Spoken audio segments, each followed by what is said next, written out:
Good morning sa inyo mga kabarangay Dulo. Musta kayo? To this video mga idol, kami Lubo Batangas. Doon nga celebrate yung birthday ng aming boss na pinakapugi dito sa barangay Dulo. Ay siyempre, kami ay maglo-long ride. Problema nga dito ay nagkaroon ng palya yung motor na i-drive ni Bossing. So ayan, tuloy ginagawa pa namin. Yung preno niya kasi sumasabit. Kaya kapag tatakbo siya ng isang daan, magiging 50 na lang. Kaya inayos namin. Kita nyo yung mga bikers dyan, no? Yung dalawang bikers, bali tatlo yan sila. Magbabike din yan sila papuntang Lubo Batangas, mga idol. Nasa 140 kilometers lang naman. Halos yung araw mo babiyahin yung kapag ikaw ay nagbabike. Kung may hina ka talaga, baka abot sa tuhod yung dila mo. Ganito nga pala yung setup dito, mga idol. Kami nga pala mga boys na magpartner, ay magmumotor kami. Then yung mga bata naman, doon sa sasakyan sila sasakay. So matinding laban to mga idol dahil aabot din ng 4 na oras to 5 oras din yung babiyahin namin papuntang Lubo Batangas. Ang first stop over nga pala namin mga idol is Tagaytay. Kaya habang gumagawa kami dito, unti-unti na namin nililigpit yung mga kalat dito. Dahil kagabi pa talaga itong mga kalat dito, hindi na ubos-ubos eh. Habang tayo nagsasalita dito, interviewin natin yung isang kasama natin, si Boss Brian. Sabi ko nga sa kanya dito, sino ba talaga mas pugi sa ating dalawa? Tatawa na talaga siya sa akin. Dahil lamang lang daw siya ng 3 paligid. Masasabi mo pre sa biyahe natin ngayon? Masaya to pre. Kaya to? Oo. Walang matutulog sa daan. Malaban talaga to. Kaya daw. Manilang parang bumiyahe lang pala ako ng Pampanga lang. Pampanga. Clearing natin. A few moments later mga idol, eto na nga nakapag-prepare na ang lahat. Kapag-prepare na yung mga bata nandito na sa loob sa sakyan. Dalawa pa picture pa talaga. Oh. Smile. Yun oh. Ito naman yung sistema nila dito sa sakyan mga idol. Malasardin na sila dito. Dito nga pala sasakay mga bata sa sasakyan na to. Kasama yung malupit na driver natin. Shout out kay Kuya Jeff.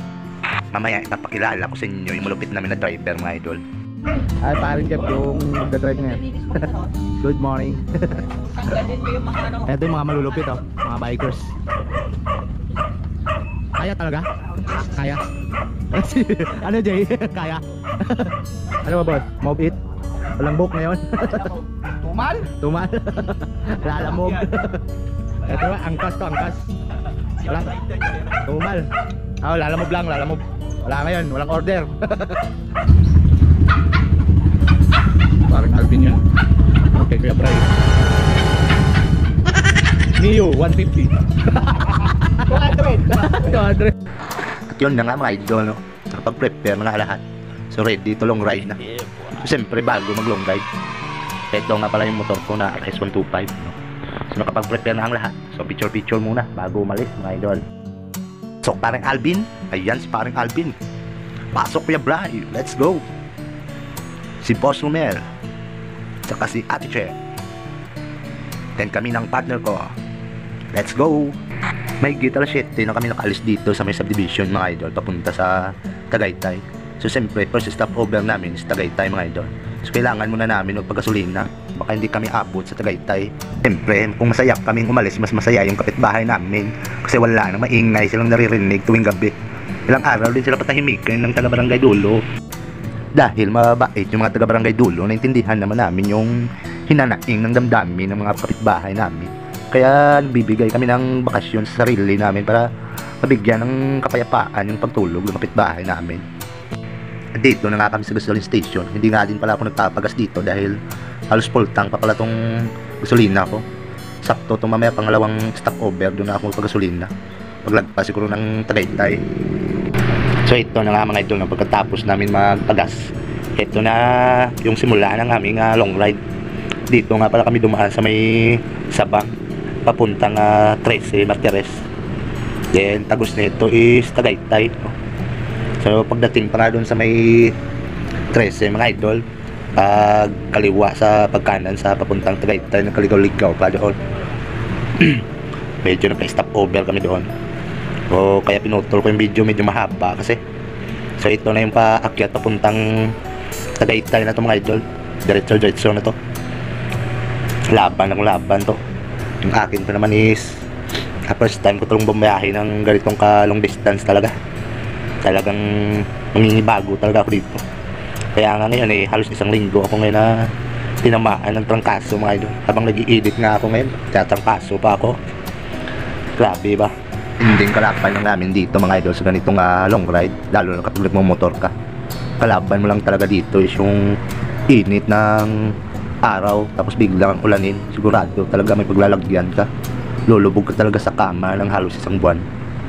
Ito yung mga masaklap na pangyayari kapag nag-long ride. So ingat lang talaga tayo kapag nag-long ride. Kailangan talaga kompleto din sa gamit. Yung na-traffic na kami dito mga idol, gawa nga nung malaking truck kanina. So ito nga pala yung mga bikers, oh. Una na yan sila kanina. Ngayon alas 10 na eh, sundan pa rin namin sila. Grabe talaga mga bata ng mga idol. Sobrang lakas ng loob talaga. Ito yung team leader nila. Ito talaga barako talaga tong idol. Sanay talaga to sa ahunan talaga. Shout out sa iyo CJ. Lupit talaga na ito. Pixie paggamit ng mga bike ng mga yan mga idol. Grabe talaga. Lulupit mga bata na yan. Tandaan nyo mga idol, itong video na to ay part 1 pa lang to. Sobrang haba itong video, halos isang memory ko na 16GB na puno sa video. So yung lahat mga idol is i-upload yung lahat. Nandito na kami, papasok na kami sa Tagaytay. First stop over namin yan dito sa may Tagaytay muna.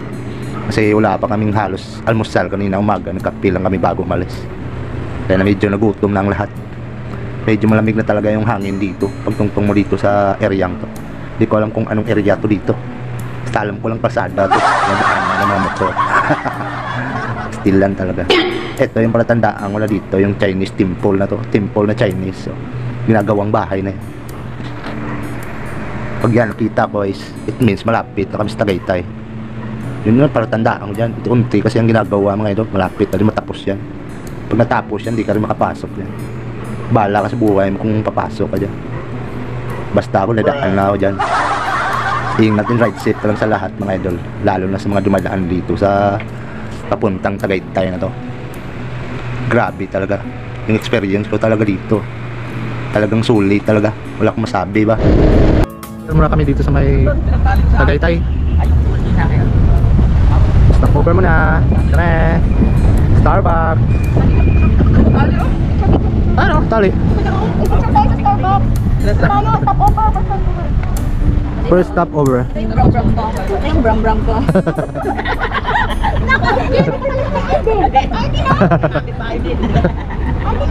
Iwan mo na ba? Iwan mo na. First stop over natin dito kasi tayo dito. Oo. Bakit yan? Dapat.